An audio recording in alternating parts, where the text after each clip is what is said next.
All right, real quick, we're gonna see if this is working properly. Oh my god, I'm so loud. Turn this way down, way down. Yeah, I figured out a bunch about how my computer was not picking up my audio properly. So like this mic was working really well in other programs because I could fine tune stuff, but like it hasn't been working well in Discord, and I'm like, what the fuck is up with Discord? Turns out setting was just wrong. I'm like waiting to stop hearing myself in my other headphone, and that's not good. Okay, everything is working properly. And fix this up. I don't really know like what the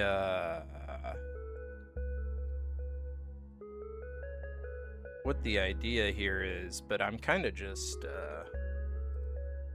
chatting for the moment here. Should have fixed this camera before I started this. I don't know if my intent here is I don't know. If it's just me kind of patting myself on the back because I've figured a bunch out, or if it's legitimate like advice. And it might be legitimate advice, I don't know, but I'm bored. It's 5 o'clock. It's almost 6 o'clock. I was gonna start the stream at like 4:30, and then I had a bunch of audio issues, so it took me an hour to figure that out. Yeah, so it's 6 months into 2026. I'm gonna turn this light off because it's way too bright on this camera. Now it's way too dark, so I don't know. I guess I'll leave that on. That's fine. We'll move around. We'll see if we can get this not so horrible to look at, or my face will just be bright, and that's okay. Yeah. So we're 6 months into the year, which is,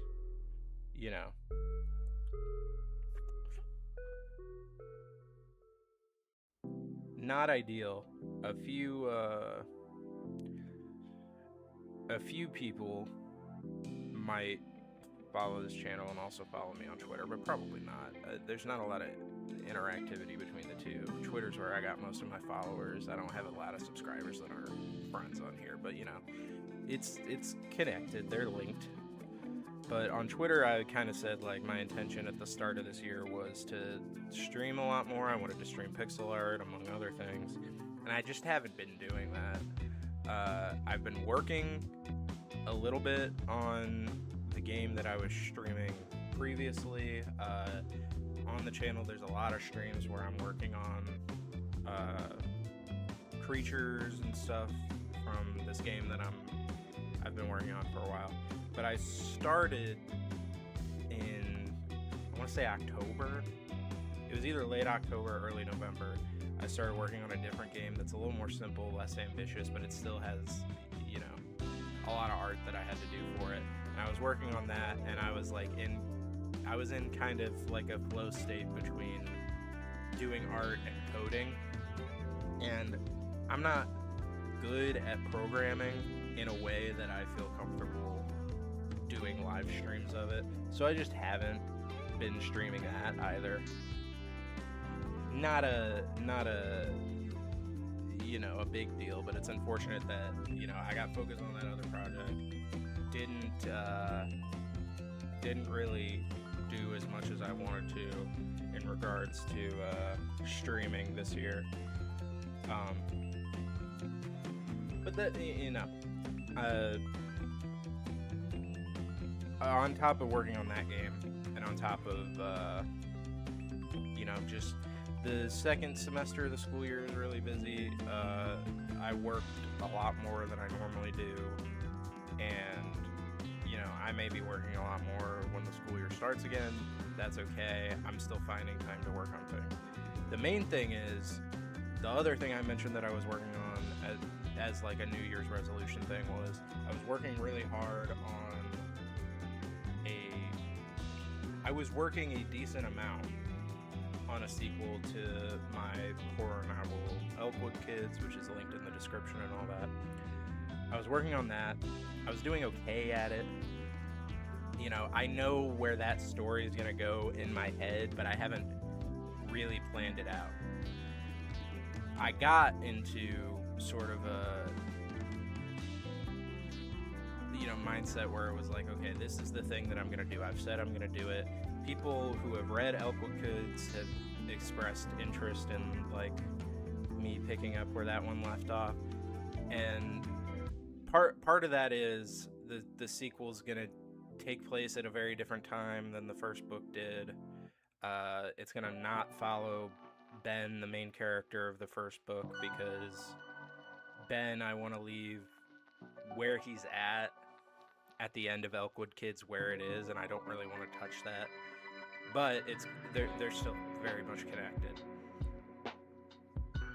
My thoughts on that are, it's going to find me when it finds me, and I might force myself to work on it, because recently I've been able to force myself to work on something entirely different.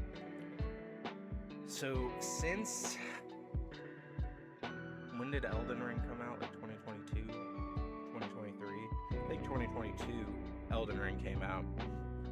And, you know, I got really interested in, you know, different armor and all this stuff, which I've always been interested in. You know, I've played all the Dark Souls games. I love fantasy and all that. But you know, my character, when I went through that game, I like came up with all this lore and stuff for her, and I know this is, you know, this is often a recipe for disaster. People will write essentially fan fiction of a game that they're playing, but that's not really what I'm doing.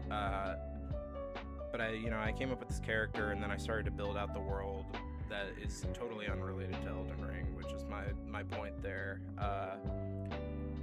And, you know, I've been thinking about this, and I've been, you know, I've had these story beats in my head for a long time, and I always, like, sit down, and I've written a chapter here and there. I've written, you know, originally I was like, it's going to be a serial, and it'll be, like, I'll write just short stories about this character and release them for, like, 99 cents or something, and that wound up not being a bad idea. I still think there might be some merit to writing a few offshoots for that, but it really wound up being like, I feel strongly about this being a series of novels. Maybe just, it won't just be one, but maybe only 2 or 3 if it you know, rounds out that way. I'm thinking I'm not going to commit to a hard number. I just want to write this world and this character, so every novel that I write is going to round out and be its own story. That way, if I leave it in a place, it's in a place where things are satisfying and complete, and you don't have like a wins a winner situation where people have been waiting for something for 15 years. Like, the stories will come to a conclusion on themselves.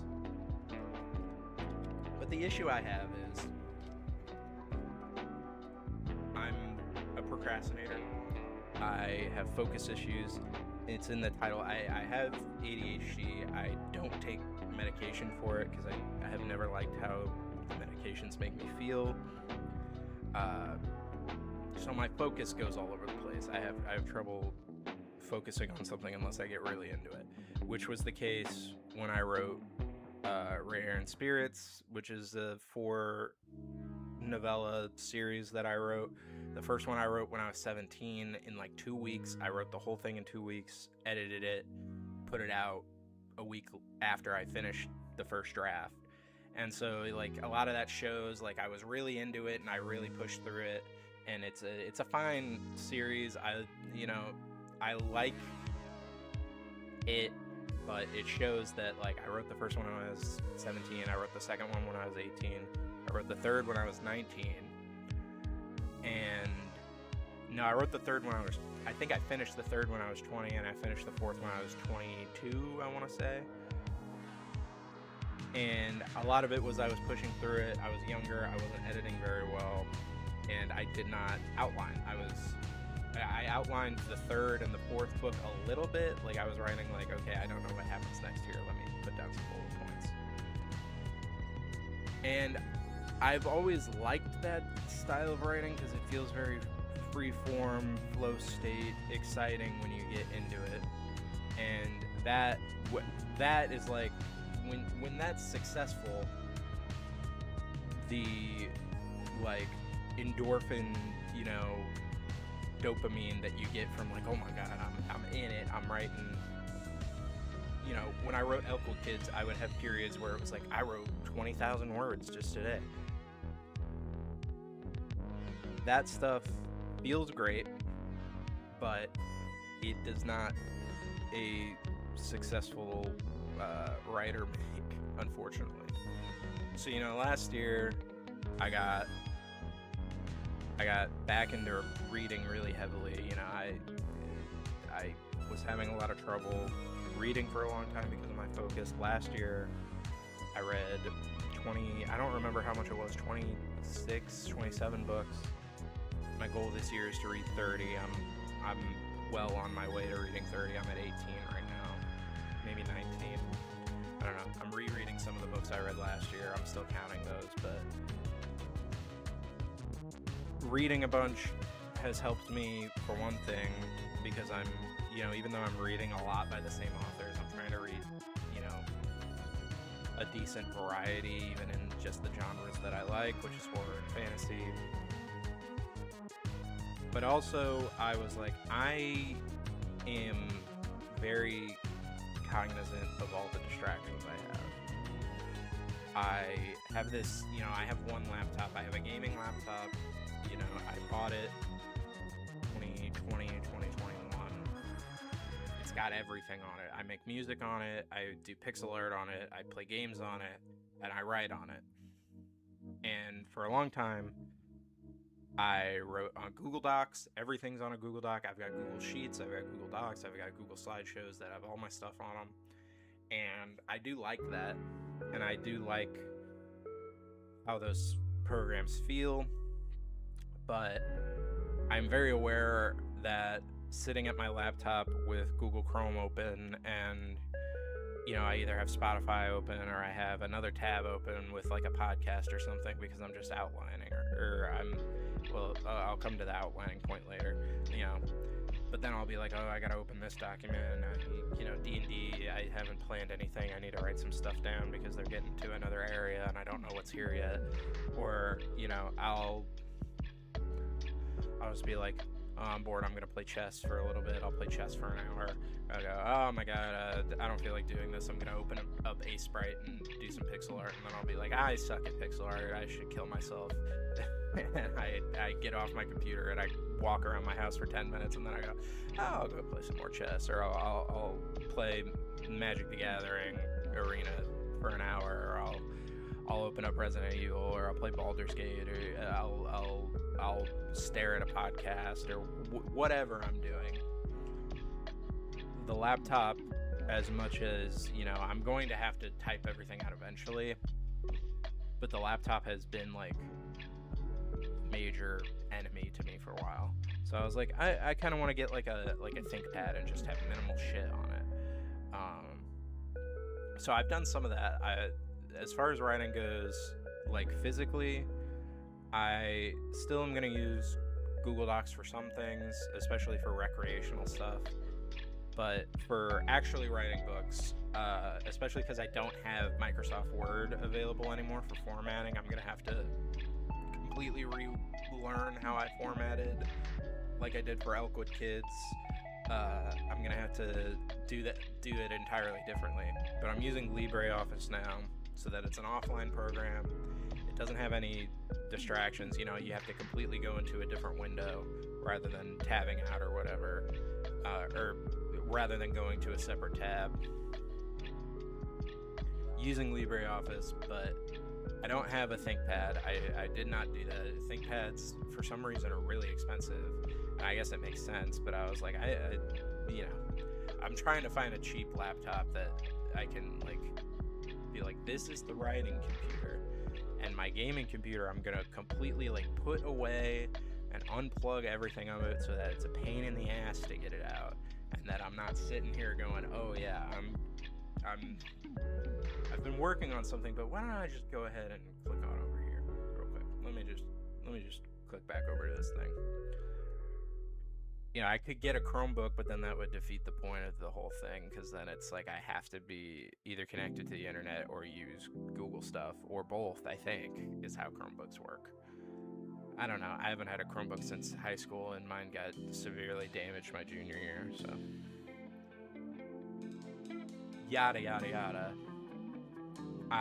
In February, took it upon myself to go, I need something with low distraction. And I was noticing, you know, I'm not in school right now, but when I was in college, I was noticing, like, oh, I memorize things well anyway. I have a very good memory. I'm good at memorizing things. But I noticed I was memorizing things well, even if I just wrote them down once and then never studied that again. And that's what I would do a lot. I would just go through study guides and I would write down everything, and I would take the exam, and I would always pass on my first go. I never had to retake an exam. I did that, and I was thinking about that in February, and I was like, okay, here's what I'm gonna do.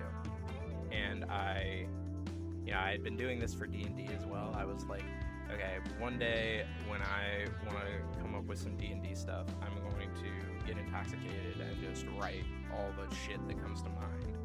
And I don't recommend that, because that's another focus issue. But sober, I was finding I was being very productive.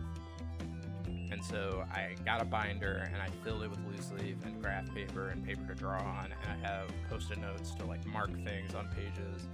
And I'm like, okay, I don't, you know, some days I might go and outline, some days I might just write over here. And what wound up happening was I was like, you know what, I'm not going to do the just write and eventually the story will come to me thing, and then I can edit it later. I'm gonna physically take a big hunk of the loose leaf that I had in there, I moved it to the front, I marked it with a post-it note that said outline, and I'm like, I am going to outline everything chapter by chapter. And some of those were really simple. They were only a few sentences, because they were like, I had written the prologue already. I had written the half of the first chapter by hand already. I have the prologue in a Google Doc somewhere that I need to copy down. But I was hopping all over the place, you know, writing stuff in different places. I was like, no, I'm going to outline this. Some of it's really short, and some of it is like pages and pages I'm outlining.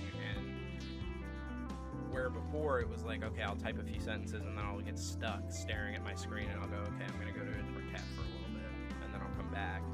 And it's like, you know, I keep coming back and adding little things, but I'm not making much progress. In this circumstance, it's like, I outlined the entire book in, I don't know, a few months, which like sounds like that's a long time for an outline, but like if you procrastinate a lot, you know, I was working basically full time.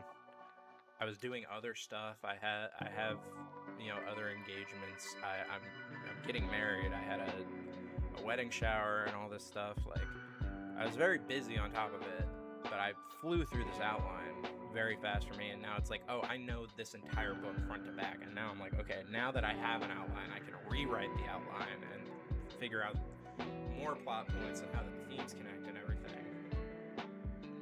And so now it's like, I'm in a pretty good spot where I can write this first book, the first draft, and then move on to the second book, outlining almost immediately. And I've been doing it every day. You know, I'm not working in the summer. I wake up in the morning, I eat breakfast, I go to the gym, I come home, and then I'm here all day. And so I gotta find something to do. And I am opening up my binder and writing down like, oh, I need lore for all this stuff. I need lore for this species of people in this thing that, you know, I know in my head what they're like, but I don't have it codified, so I can't refer back to it. Or it's like, I don't know, you know, I don't really want to do SIR. I don't want to do SER, which is Game of Thrones' thing, and I guess Dragon Age's thing, but it's Game of Thrones' thing. It's a Song of Ice and Fire's thing, first and foremost. I'm not gonna pick up SER, sir, so I gotta figure out my own honorific for knights. I gotta figure out what people are called, all this stuff. I gotta flesh out a bunch of characters that I only have. This is a guy, this is a knight, this is a boy, this is a girl, and I don't have much characterization to them. I don't know who they are, I don't know their name or all that. I have this binder, and rather than, going to all these tabs and not getting anything done, the binder is the tabs, and I'm able to tab and go to different places and iron stuff out. All this to say, I think if you have been able historically to like just sit and write, this is what like Stephen King does. Stephen King is like I'll write 6 pages every day, and that'll get him a book written in a couple months. And then he's able to put a book or 2 out a year. And sometimes his books can bleed together, but generally they're their own thing. If that works if you're a workaholic in that way and you don't get distracted, if you like hyper focus always, I think that's a great thing for you, because the satisfaction of being able to just sit and churn something out, and churn something out has a bad connotation. To be able to just sit down and finish something is a great feeling, because it's like, oh, I'm capable. But everybody is capable. It's just finding your balance. For me, it's like, it's great to do that, but if I always do that, then I will George R.R. Martin, and I will have not written the next book in 15 years. Because that happened to me with Rare and Spirits. It took me, I think I took almost a 3-year gap between the 3rd and final book of that series. And the 4th book was the longest, and I think it's probably the best of all 4, but it definitely didn't need to take that long. It was still a novella. It was not a very long book. I could have done it way faster if I had been able to lock in and really write it out. So, all this to say, I've figured out that as much as it isn't like cool or artsy to plan things out, God, it really helps. Like, it has helped me tremendously. Like, the satisfaction of getting that outline done and immediately be like, okay, the outline is done. I'm not just gonna sit on the outline is done feeling. I'm immediately gonna go to the next page and start writing, okay, this is what needs to change, this is what needs to change. Didn't do enough of this, didn't do enough of this. I've given myself all these notes that now I'm able to rewrite the outline. And I'm doing the rewriting in LibreOffice just because I want to have it in a digital document rather than just in the outline or just in the binder. And that does make it a little harder because I am going to my computer, but it's still because I'm not doing it in my browser where I can tab out and go to Google Chrome or go to Twitter. I didn't even mention Twitter's a fucking killer, man. Twitter and Reels are really bad for me. I don't have TikTok on my phone. I've never had TikTok on my phone, but Instagram Reels is pretty much just as bad. And a lot of it is reposted TikToks. I usually don't watch those. I usually watch the other shit, but like you can tell when something was on TikTok and they moved it over to Reels. I refuse to get TikTok on my phone. I don't watch YouTube Shorts really, but sometimes you just, you're in a state and you sit on Reels for 2 hours and then you go, oh fuck, what the fuck did I just do with myself? I could have been doing all this other shit. I could have been drawing something. I could have been writing something. So that's another thing is sometimes I'm like, I know people are texting me right now, but I'm going to pick my phone up and I'm going to put it in the other room. If not throw it. If not like just throw it onto the couch so that it's away from me. I feel like I talked for a long time without taking a breath. I mean, I did take a breath, but not really. I should be drinking water instead of this soda, but I'm going to drink the soda too because I'm a little tired.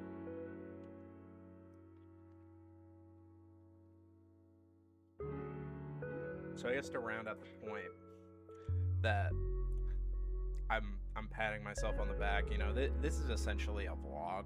This is essentially me just talking into the void because I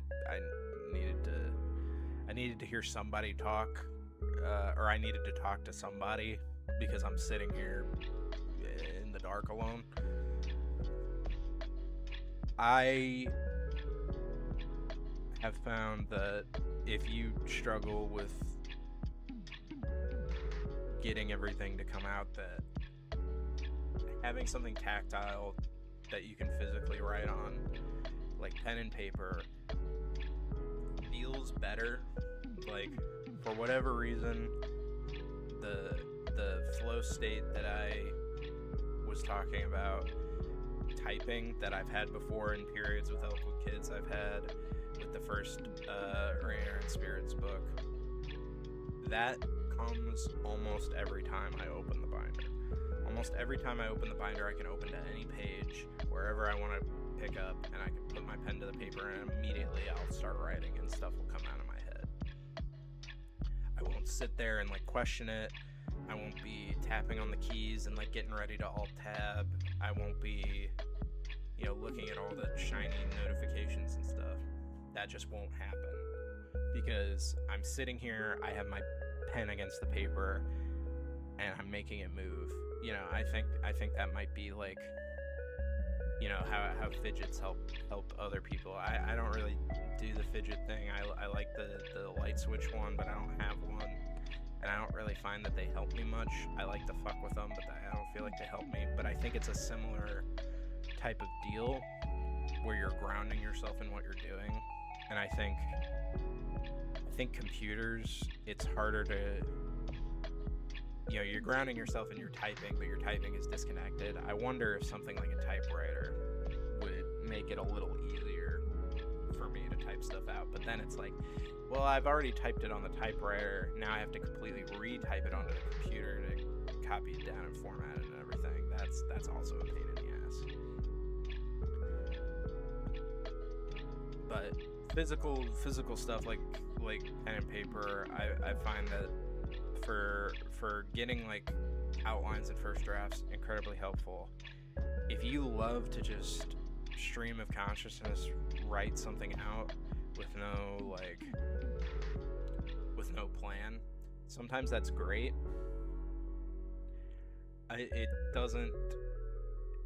That's gonna get you into writer's block and slumps and all that, and you gotta just power through and get stuff done.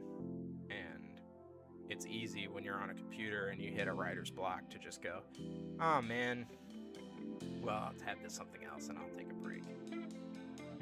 But when you're on paper, it's like you get a writer's block, and I find that I'm staring at the paper and I'm like, I look like an idiot if I just stare at this paper and don't do anything, and I'm gonna feel bad if I pick up my phone right now when I'm sitting at this paper. So I gotta just put something down and something will come out.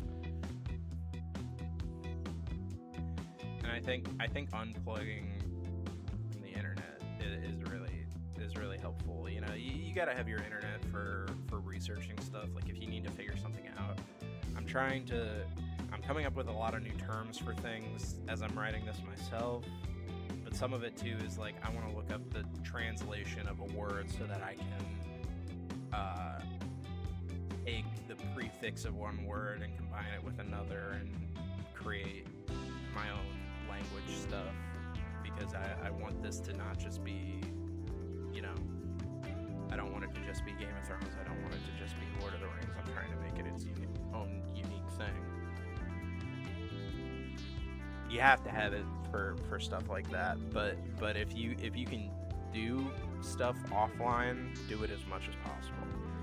This is part of why for a long time I love my phone notes. I was writing a lot in my phone notes, but as I started to associate the phone more with good stuff, then I started to be like, now I'm stuck, so I'll go to the home screen and open up Instagram.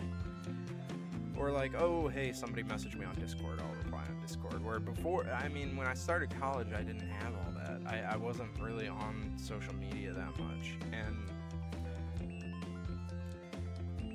I like, if social media is objectively bad, I don't think communicating with people is bad. I'm never mad that somebody has sent me something on Snapchat or Discord or a text. But it does take my focus off of what I'm doing, especially when I'm on my phone and it pops up huge at the top of the screen. And if I turn that off, I have to turn off all my notifications. And that's another thing that's like, the little tasks are the hardest, I feel like. Big tasks are easy for me with my focus. It's like, if I go, I just need to do the dishes. That's not difficult for me at all. That's a big job that's gonna take me 20 minutes to get done. That doesn't feel big at all. But when it's like,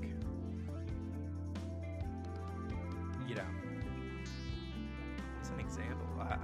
I know what I meant by that, but I don't have an example. When you're like, when you're, I guess writing is a bigger task than doing the dishes. But I need to write this. I'm gonna write this chapter in my phone notes. I still write music in my phone notes. Whenever I write songs, it's always in my phone notes. I find that I write songs best in that format for some reason. But I'm gonna write a chapter, and I've done it before. I've written short stories in my phone. I wrote the first couple chapters of Elkwood Kids in my phone. Things like that.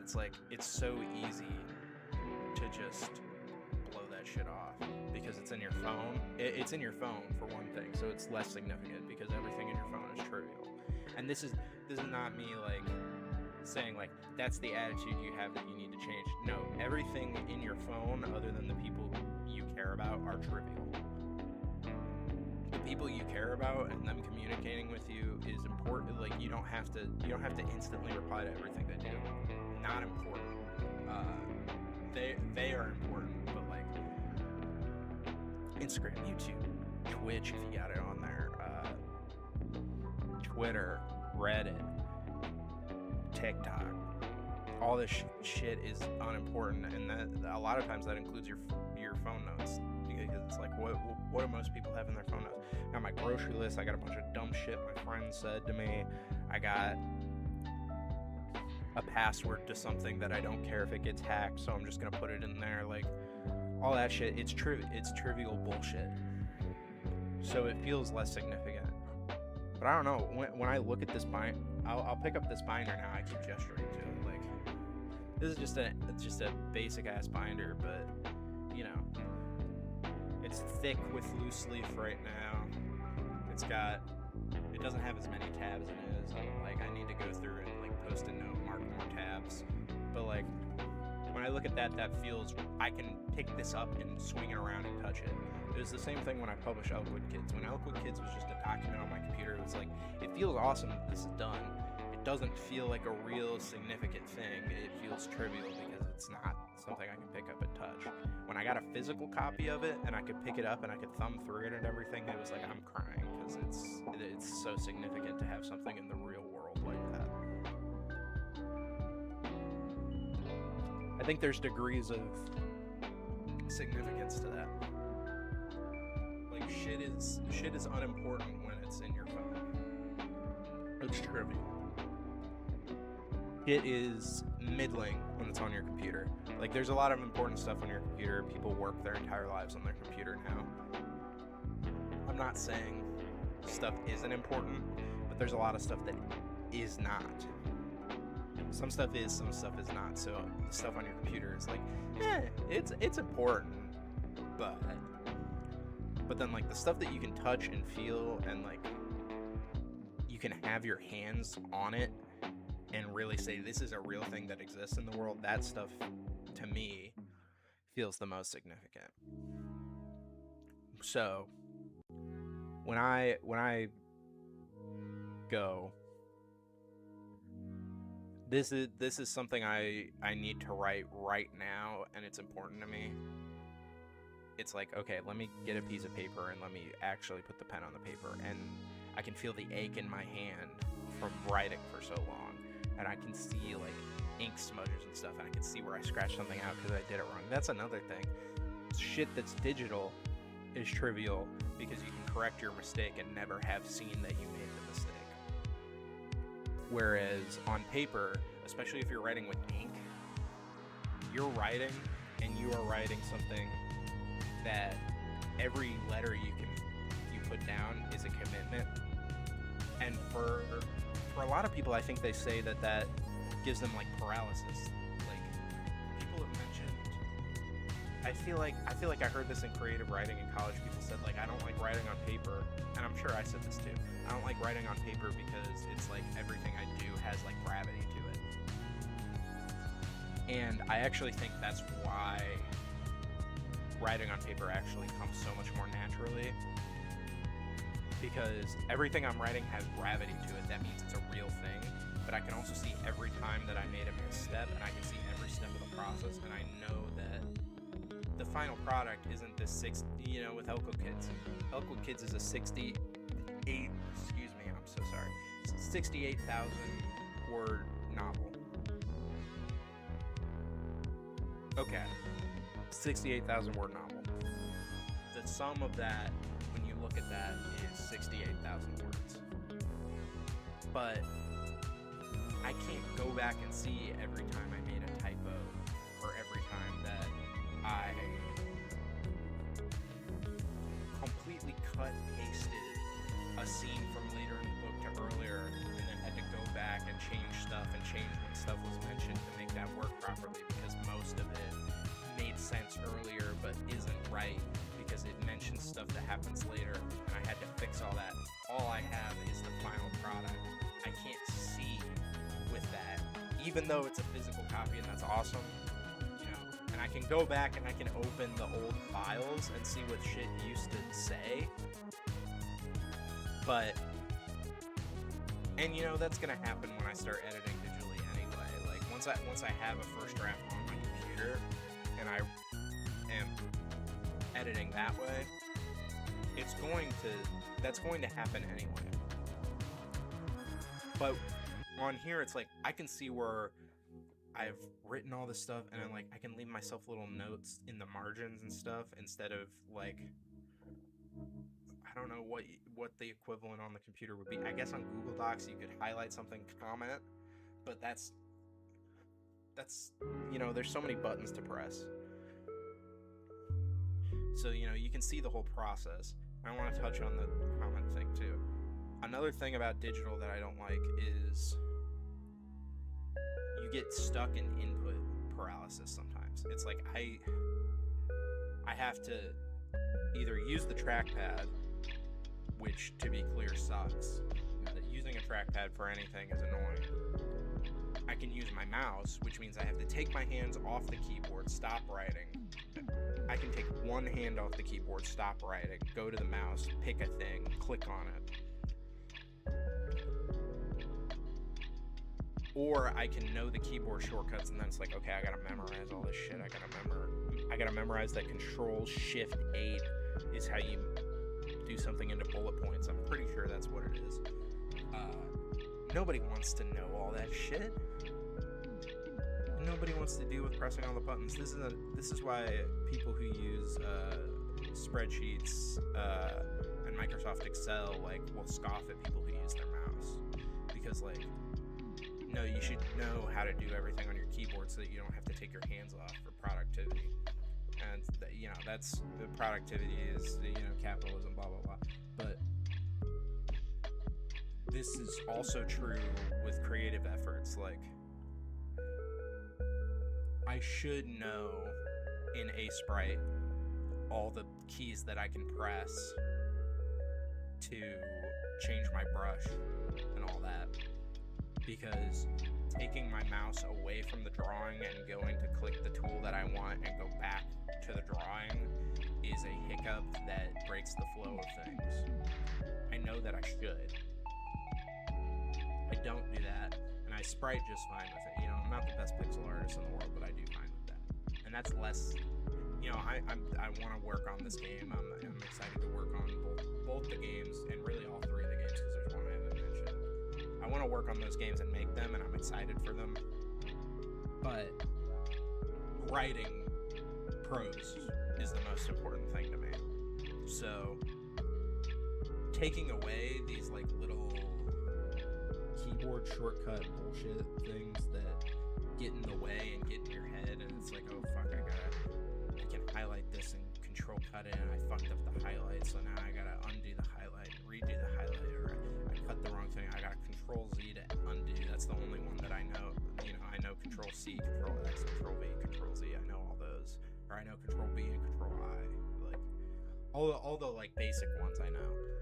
But I gotta do all this shit, and it's like, oh my god, and it stops feeling like I'm writing a novel, and it more feels like I'm tapping away at a keyboard. When you have a notebook, a stack of paper, a binder filled with paper, it's just the pen is on the paper, write. And if you fuck something up, scratch it, keep writing. There's no moment of I have to stop the activity to change my mistake. It's just I'm in it. And so I think that helps with focus too. A lot of people, I think people who are like me, who are like, I don't want to be on medicine doesn't agree with me, but you know you have ADHD, you're diagnosed, or like you have a good feeling. Or you just have issues with focus that aren't like a diagnosed thing. You could just have issues with focusing on stuff and it not be an ADHD situation. I think some of the issue is like, oh, I moved away from this and my focus went elsewhere, and now my focus is back on it and I'm not in it anymore. I feel like that happens with me a lot. So forcing myself to do things on pen and paper, like analog, I think is helpful. And maybe that to go back on the typewriter point, I actually think a typewriter would be horrible for me, because I would be fucking like, shit, I fucked this up, now I gotta fucking open this up and move this, and I couldn't just go do it. This is something that recently Zach Krager, Whitest Kids You Know fame, who, you know, he did Barbarian, which I hate, but beside the point, he did Weapons, which I love, and Resident Evil, which I'm very excited for. He talked about getting drafts out, like getting a draft done, and he called it elfing, where it's like, I am now a tiny, horrible little elf who just needs to get it done, and I've been paid $10, and it doesn't matter if it's good, I just need to go. And I think that's helpful in the same way what I'm saying is, where like, I'm like, I am writing something and I need to be in it, so I'm going to just put pen to paper and I'm not going to fuck with the computer. I think it's a similar, it's a different mindset, because he's going, I need to write the worst version of this so it doesn't matter what happens. I'm thinking, I need to get this done and I need to feel that it's happening. But it's a similar situation where he's like, I don't go back and fix typos, I don't care if anything makes sense, I don't care if the dialogue is bad, I just go, type, and I make the worst version of something. I think that can also be true with writing on paper. You know, I'm not caring, you know, in the first outline, it's like I'm discovering new things about the story, but I'm not caring if, like, everything connects until I start going through the outline and reconnecting things. I think it's a similar idea. The issue for me is I can only do that, what he described, for so long on my computer. Like, only for so long can I write the wrong there. And, you know, typos will always slip through. You know, I just noticed a typo really early in Elwood Kids, like the second or third page. And it drove me nuts. I was like, oh my god, I went through this fucking book. I Control F so many times. It's because I changed one word, like, late in the process. And so it was an A and situation. I said and instead of A. It should have been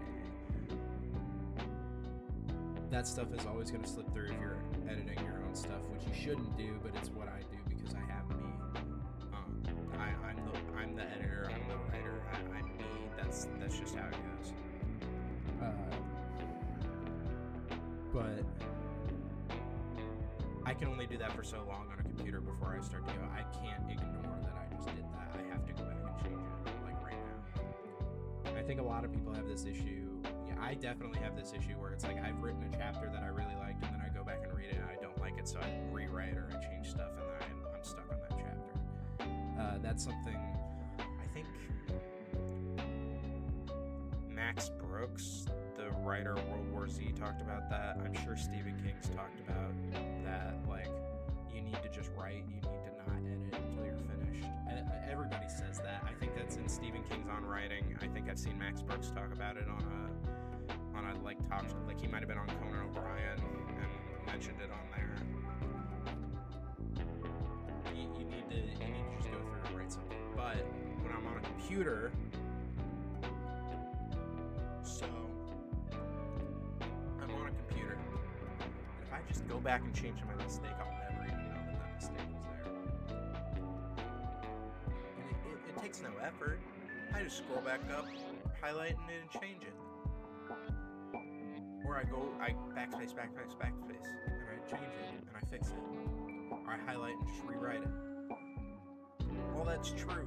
It's easy, it's trivial. It's convenient, and it ruins you. You go back and change enough mistakes, and you've spent like an hour over the course of writing a whole 3-chapter writing session. You spent an hour of that 4 hours just fucking going back and going, oh shit, that's not right. Or, oh, I don't know if that's true. Oh, let me go check this other document. Like, all that shit, it's... When it's on the computer, it's so easy to do that. It's so easy to do that. But when you're on paper, it's like... You can for one thing, you catch the mistake in the moment. So it's like, oh, I wrote the wrong there, scratch it out, write the right one. Or it's like, oh, this name isn't right, let me fix it. And also, I'll show real quick, without spoiling too much, I'll show what my handwriting looks like. It's like, I can read my handwriting, it's legible enough that I can read it. But like, let me find a page that really shows, like, I'm not worried about this looking pretty either. Like, I'm not worried about the aesthetic of the font, for one thing. On my computer, I write everything in Times New Roman so that I'm used to it. 4th century school book. I bought the rights to that for Elwood Kids, and it's probably going to be the font I use for basically everything. It's like, it's not Arial where it's boring to look at forever, or Times New Roman is boring, but it's legible, and it's a fairly neat, like, good-looking font, so it's not too bad. But not worried about the aesthetic of the font, but it's still legible. Like, I don't know. Obviously, I'm showing it. But you can see, like, my handwriting's not, good. You can see some parts where I scratched out. Like, I'm just writing as quickly as I can. I gotta get stuff out. I'll change a letter on the fly. Like, I'll write the wrong letter and I'll just change it real quick. That's a big benefit to writing on paper too, is that you don't care. Oh yeah, here's what I'm wrong. Like, this page. You can read it. If you pause right now, you can read some of what the plot is. But the main thing is that you're not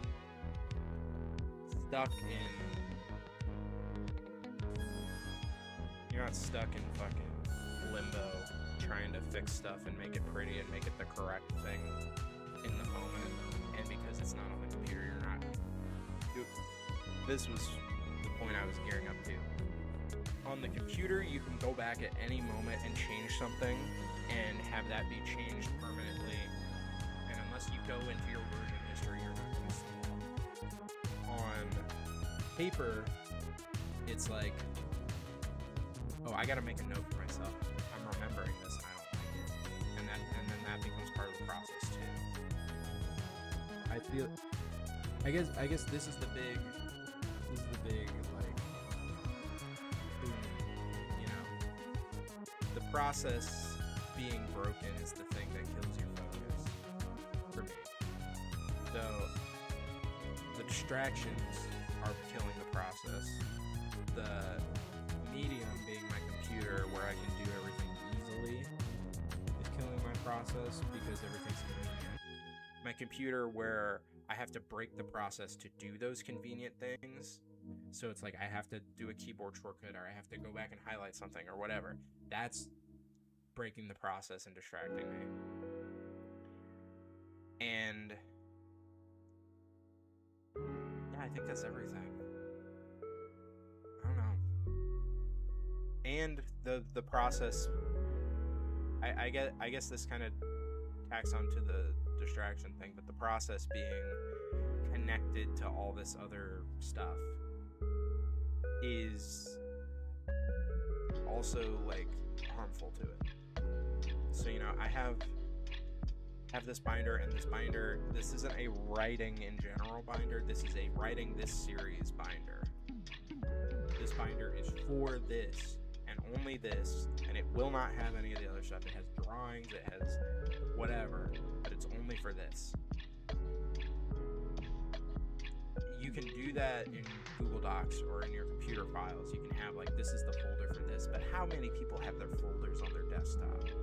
I gotta open my documents, I gotta go all the way to the folder, and then I gotta open it up, and then I gotta scroll through all the files. It's like, no, this is right here. I can pick it up right now, go to the outline post-it note, open the page. Chapter 1, where I was writing the first chapter, open that up. Chapter 6, I was writing that, open it up.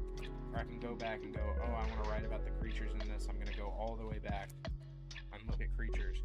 I want the specific stuff about knights. I can go back to the beginning where I have all the knight stuff written down.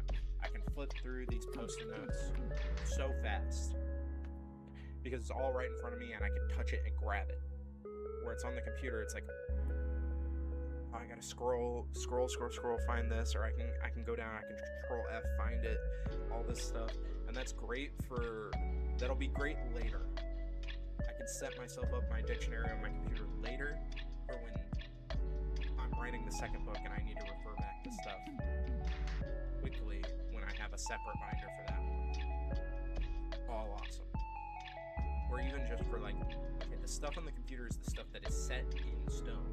I'm writing a first draft. That first draft is not going to get fucked with once it's finished.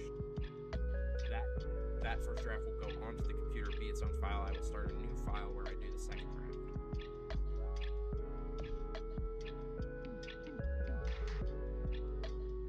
Yeah, I don't know what the point of that was, but I was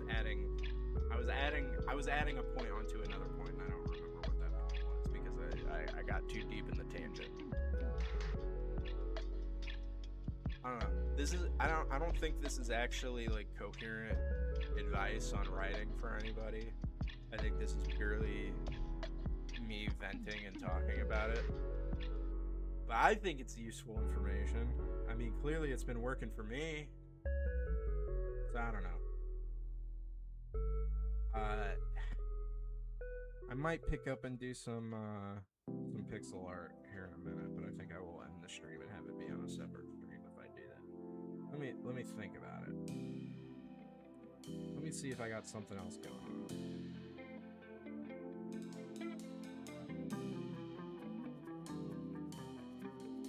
Looks like everybody is busy, which means nobody will come watch me do pixel art.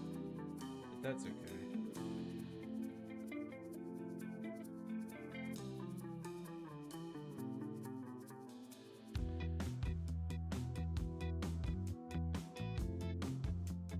Yeah, that's that.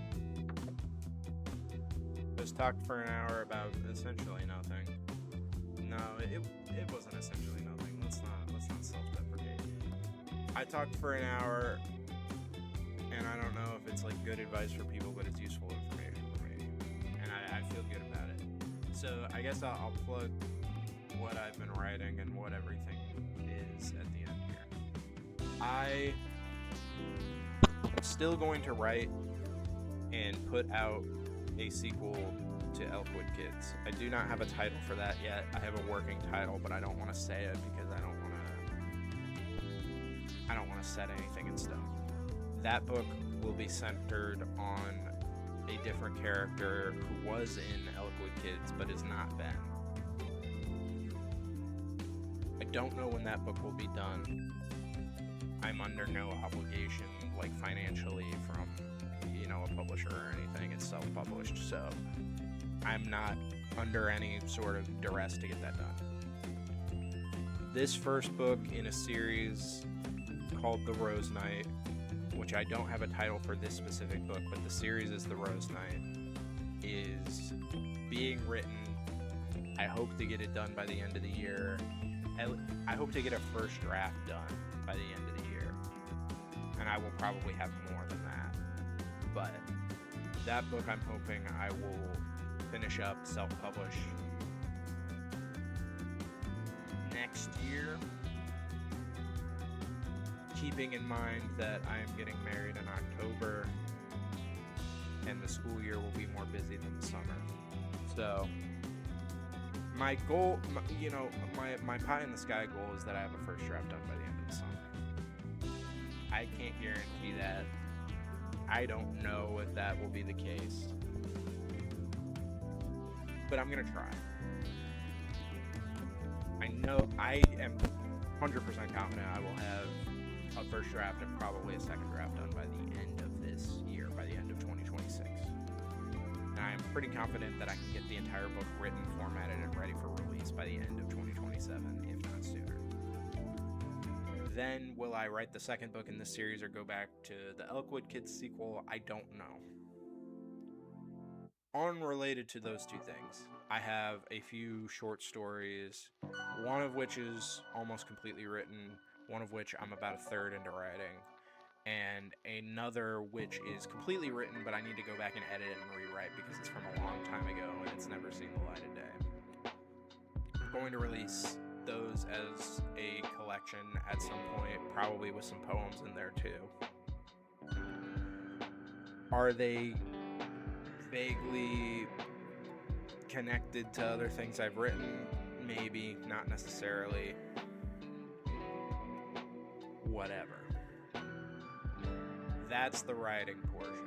Those are all those things. Game development. The game that I was working on last year that I was streaming a lot of pixel art for, I'm going to continue to work on. I'm not in a rush to get that finished because that's a big project and it's like a background passion project that it has seen the light of day, but I'm not looking for financial gain off of that. I'm just making that for fun. I will do streams of that pixel art more this year at some point. Probably not tonight and probably not this week. Maybe next week, we'll see.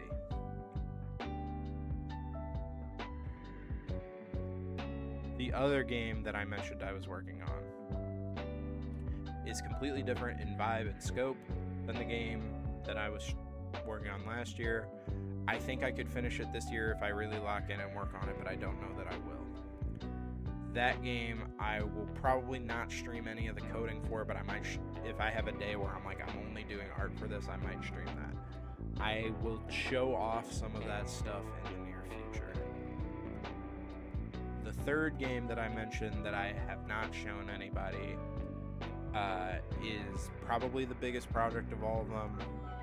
I'm not going to share too much about that because it's potentially not 2D, it's potentially 3D. It might be, like Doom style 3D where it's billboard sprites and all that, but that's the biggest project. That's going to take the most time. I don't want to commit to showing that off and then never do anything else with it.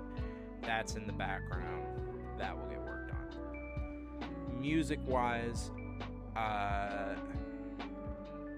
I'm working on music for all those games. I will potentially show off music for the games when I stream art for them. I might say like, oh, I did a song for this. Let's show some of it. I have one song for the game that I streamed last year a bunch. Haven't shown that off on a stream, to my knowledge. I don't think I played the song on a stream, but I've shown it to like people in my life. I have music that I've written that I need to record. I'm not a guitarist, so I can't do that, so it'll be with a VST instrument to find a place where I can record singing and not bother people. So that I'm putting out there that I'm eventually going to start doing that stuff, but I don't want to like put expectation on that here. even if it's just expectation on myself that now that I've shared it, I gotta do it. But that's in the background too. I think that's everything. Oh, I have a plan to, rather than just stream, upload on this channel soon, but I need to do some location scouting for some filming. And that's all I'll say about that, but I am going to potentially be filming some stuff soon and editing it together and putting it out on here. Upload wise, that's that. I kind of want to start making videos about a few things. I reread A Song of Ice and Fire recently. I'm really deep into it. I kind of want to make some videos about it because there's some stuff that I think I can recontextualize popular opinions about it. I have some theories that I don't see a lot of people touch on because maybe some information of it is a little too obscure. I feel like I have an opinion that other people share, but it's kind of unique in the main zeitgeist around Ice and Fire. So I might make some videos on that. I thought about making a video about Obsession, but I feel like everything I can say about Obsession has been said by other more eloquent people, so I probably won't do that. Obsession is a great movie. It's maybe one of my top 10 horror movies ever now, but I don't think I have new perspective on it other than the stuff that the director's already said that I'm parroting. What else? At the end of the year, I'll do another Every Book I Read This Year video. Big breath. Yeah, I'm gonna do another one of those. I have some books on my shelf that are by authors that I've never read before that I intend to go through. One of them is Between Two Fires, which I've heard is very good, but you know, that's like mainstream. I'll talk about it, but I'm gonna read Between Two Fires once I finish up rereading the series that I'm reading right now. And then I'm gonna read The Sorcerer's Corpse by Laurie Cornwell, which I'm very excited for. That book sounds awesome, so I'm hoping it turns out really good, and I'm hoping I can say some positive stuff about it at the end of the year. Anything else? What do I need to say on this channel and then disappear for another 6 months? I think that's everything. See, I don't know. Nobody watched the stream. I wasn't expecting to. This was mostly me recording on a stream to myself, so I'm not pressed about it. But I'm hoping that I'll get to share some stuff about this book and other things, like in a more concrete way soon. And I don't think I'm going to stream pixel art after this. I think I'm going to do something else. But yeah, that's it.